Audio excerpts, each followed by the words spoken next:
अस्सलाम वालेकुम नाज़रीन, मैं हूं सलवा स्नैन और आप देख रहे हैं सूर्या न्यूज़ HD। आइए नजर डालते हैं आज की अहम।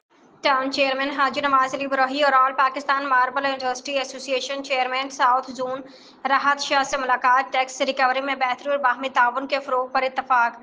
टाउन चेयरमैन हाजी नवाज अली इब्राही ने आज all Pakistan marble industry association chairman south zone राहत शाह से अहम मुलाकात की, जिसमें टैक्स रिकवरी के निज़ाम को मौसर बनाने और तजारती तबके के ताउन को यकीनी बनाने पर तफसीली गुफ्तगू हुई। मुलाकात के दौरान हाजी नवाज अली इब्राही ने इस बात पर जोर दिया कि बल्दियाती इदारों की मजबूती और तरक्याती मनसूबों की बर वक्त तकमील के लिए मुकामी वसाइल से हासिल होने वाली आमदनी कलीदी हैसियत रखती है। उन्होंने कहा कि टैक्स की बर वक्त अदायगी से न सिर्फ बल्दियाती खदमात में बेहतरी आएगी बल्कि शहरियों को सहूलियात की फरहमी भी मुमकिन हो सकेगी। All Pakistan marble industry association chairman south zone राहत शाह ने मुकम्मल ताउन की यकीनदहानी कराते हुए कहा कि ताजिर बरादरी बल्दियाती इदारों के साथ है और टैक्स अदायगी में भरपूर किरदार अदा करेगी। उन्होंने तजवीज़ दी कि टैक्स निज़ाम को सहल और शफाफ बनाया जाए ताकि ताजिर तबका दिलजमी के साथ अपना हिस्सा डाल सकें।